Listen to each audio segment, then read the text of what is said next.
अस्सलामु अलैकुम दोस्तों, स्वागत है आपका हमारे चैनल पर। आज हम बात करेंगे पैगंबर मोहम्मद सल्लल्लाहु अलैहि वसल्लम की जिंदगी के कुछ अहम पहलुओं के बारे में, जिसमें उनकी शुरुआती जिंदगी, व्यापारिक यात्राएं और उनकी शादी की कहानी शामिल है। ये कहानी न केवल ऐतिहासिक है, बल्कि हमें नैतिकता, ईमानदारी और सामाजिक न्याय की प्रेरणा भी देती है। तो चलिए शुरू करते हैं।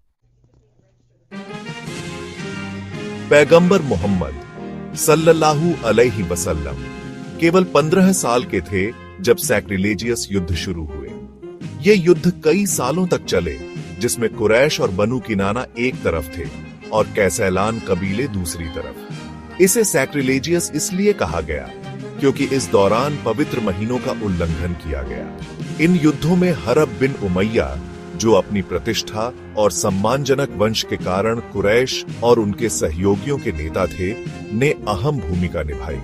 इन युद्धों में पैगंबर सल्लल्लाहु अलैहि वसल्लम अपने चाचाओं के साथ शामिल हुए, लेकिन उन्होंने हथियार नहीं उठाए। उनकी भूमिका दुश्मनों के तीर इकट्ठा करके अपने चाचाओं को सौंपने तक सीमित थी। इन युद्धों के अंत में जब शांति स्थापित हुई, तो मक्का में लोगों ने हिंसा और अन्याय को दबाने और कमजोर व जरूरतमंदों के अधिकारों की रक्षा के लिए एक गठबंधन बनाने की जरूरत महसूस की। बनु हाशिम, बनु अल मुत्तलिब, असद बिन अब्द अलुज्जा, जहरा बिन किलाब और तैम बिन मुर्रा के प्रतिनिधियों को अब्दुल्लाह बिन जदान अत-तैमी के घर पर बुलाया गया। यह एक सम्मानित बुजुर्ग व्यक्ति थे। इस गठबंधन का उद्देश्य सामाजिक न्याय को बढ़ावा देना था।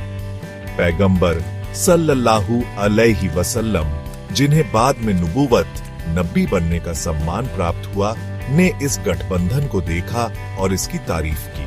उन्होंने कहा, मैंने अब्दुल्लाह बिन जदान के घर पर एक गठबंधन देखा जो मेरे लिए ढेर सारी गायों से भी ज्यादा प्रिय था। इस्लाम के दौर में भी अगर मुझे ऐसा गठबंधन बनाने के लिए बुलाया जाए तो मैं जरूर शामिल होऊंगा। यह गठबंधन उस समय की कबीलाई गर्व की भावना से पूरी तरह अलग था।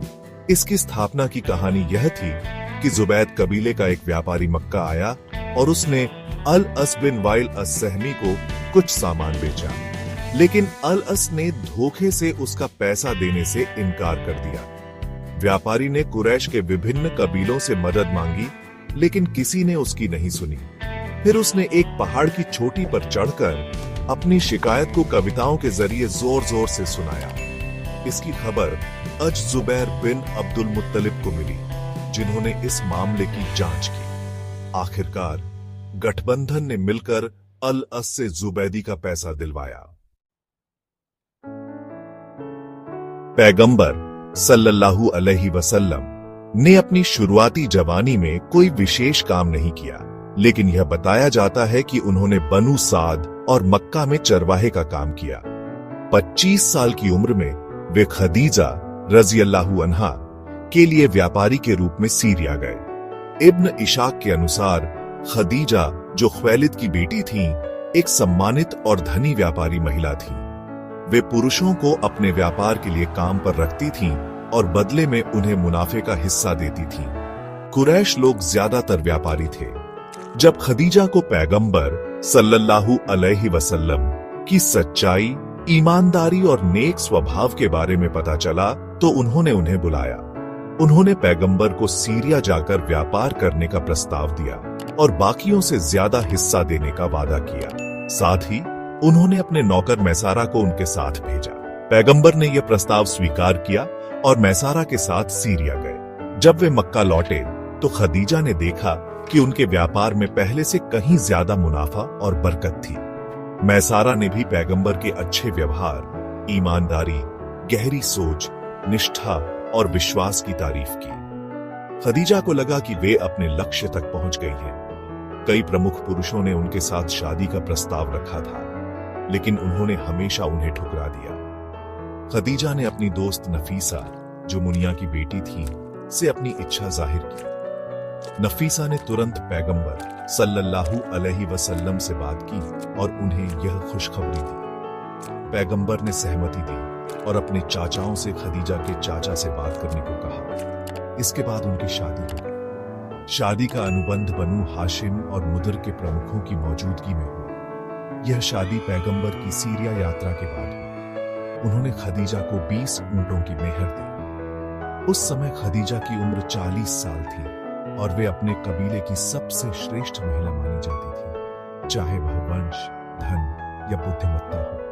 वे पहली महिला थी जिनसे पैगंबर सल्लल्लाहु अलैहि वसल्लम ने शादी की। खदीजा के निधन तक उन्होंने किसी और से शादी नहीं की। खदीजा ने उनके सभी बच्चे पैदा किए सिवाय इब्राहिम के। उनके बच्चे थे अल कासिम, ज़ैनब, रुकैया, कुलसूम, फातिमा और अब्दुल्लाह, जिन्हें ताय्यब और ताहिर भी कहा जाता था। उनके सभी बेटे बचपन में ही मर गए और फातिमा को छोड़कर सभी बेटियां पैगंबर के जीवन काल में मर गईं। फातिमा का निधन पैगंबर के निधन के 6 महीने बाद हुआ। उनकी सभी बेटियों ने इस्लाम कबूल किया और मदीना में हिजरत की।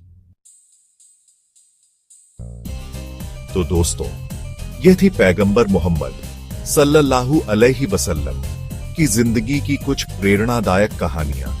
उनकी ईमानदारी, सामाजिक न्याय के लिए प्रतिबद्धता और नेक स्वभाव हमें बहुत कुछ सिखाते हैं।